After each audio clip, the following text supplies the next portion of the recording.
5번 문제 풀어보도록 하겠습니다.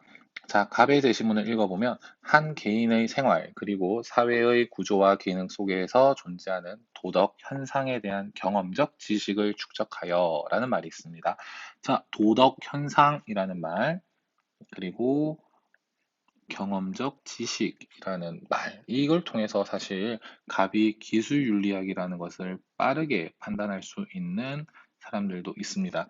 자, 근데 조금 더 읽어보면 그 다음에 현실적 도덕에 대해 과학적으로 기술해야 된다라고 되어 있죠. 자, 계속 얘기하지만 이 기술이라는 말은 그냥 가치 중립적으로 설명하는 것을 얘기합니다. 설명.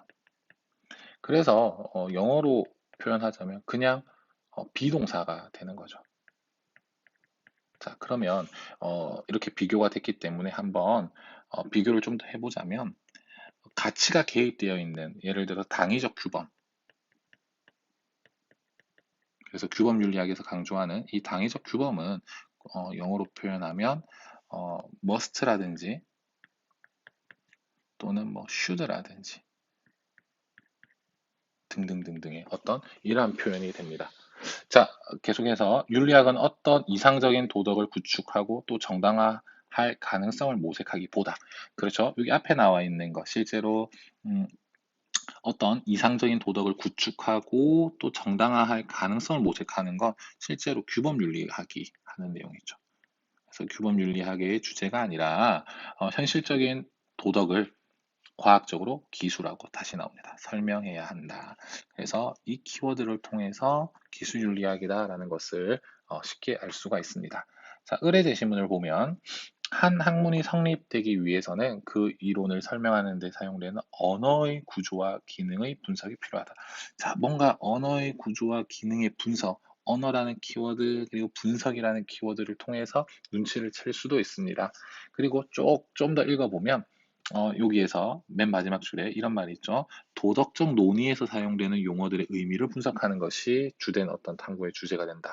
그쵸? 자, 그러면 결국 을은 메타윤리학이다라고 볼 수가 있습니다. 자, 복습 차원에서 도덕적 논의에서 사용되는 용어들, 구체적으로 어떤 게 있다 그랬죠? 바로 옳다, 그르다, 이런 것들이 우리는 도덕적 논의에서 사용되는 용어들이라고 얘기를 합니다. 자, 그래서 갑이 기술윤리학, 을이 메타윤리학인 걸 찾았다면 문제를 풀어야 되는데, 자, 이러한 형태의 알고리즘 순서도 문제가 나오면 항상 선생님은 여기서부터 봅니다. 여기서부터. 그래서 이 C, 을의 메타윤리이고 갑이 기술윤리이기 때문에 A에서부터 먼저 이렇게 보기를 보는 순서가 이렇게 된다면 A에서부터 이렇게 순서수 봐야 되는데 실제로 이 순서도 문제는 뒤에서부터 보는 것이 훨씬 쉽습니다. 왜냐하면 C에 들어가는 말은 갑이 기술윤리건 규범윤리건 아무런 상관없이 메타윤리에 대한 설명이 맞는지 아닌지만 그것만 살펴보면 되기 때문이거든요. 자, 보겠습니다.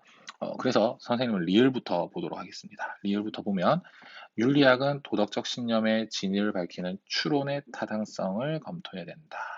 자, 메타윤리학에서 나올 법한 어떤 선택지 중에서는 상당히 어려운, 생소한 선택지가 되겠습니다. 항상 우리가 메타윤리학 하면 제일 많이 등장하는 게 도덕적 의미의 분석, 그렇죠? 도덕적 의미의 분석. 그리고 두 번째가 바로 도덕적 어떤 윤리학이라는 것이 학문적으로 성립 가능한가. 그리고 마지막으로 좀 잘 등장하진 않지만 메타윤리학의 주된 관심사 중에 하나가 바로 이 추론의 타당성 검토입니다.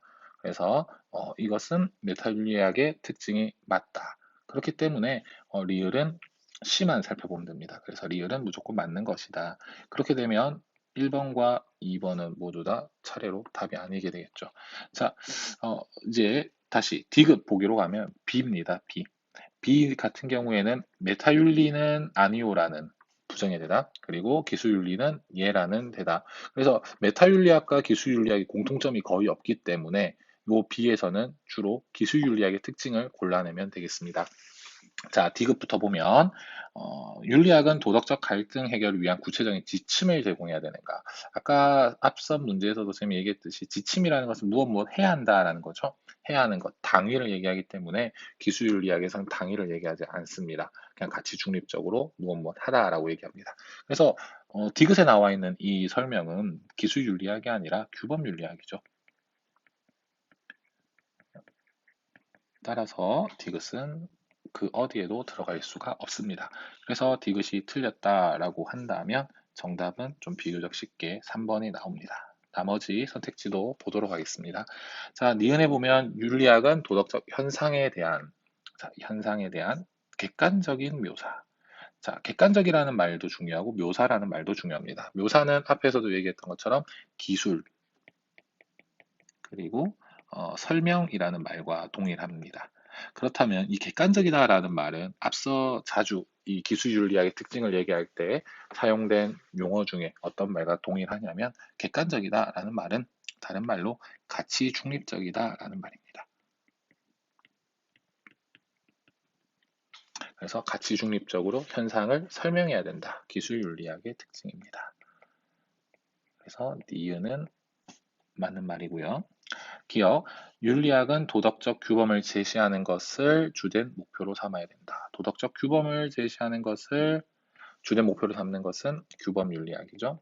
그래서 A, B, C, D 어디에도 들어갈 수가 없습니다. 그래서 정답은 3번이 되겠네요.